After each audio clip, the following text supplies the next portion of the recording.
Përshëndetje miq, uroj të jeni mirë dhe mirë se erdhët në kanalin tim. Po të gjohemi përsëri me recetën e radhës.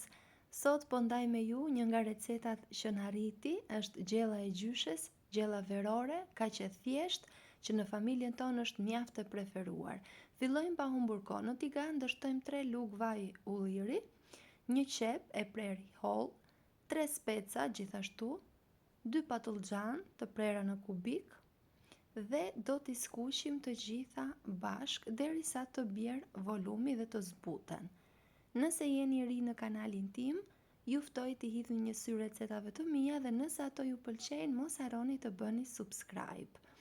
Do shtojmë disa domate të prera në copa dhe të pastruara nga lëkura, krip, piper të zi, hudhër pluhur ose hudhër të freskët, 10 gram gjalpi sipas dëshirës.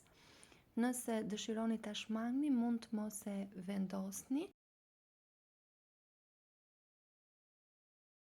Do shtojmë një gotë oriz, të cilën e pastrojmë dhe e lajmë para. Unë gjithmonë e laj orizin, nuk e di a e lani edhe ju apo jo sa herë që gatuani.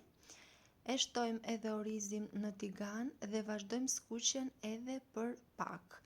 Pasi është gati, do shtojmë 3 gota ujë.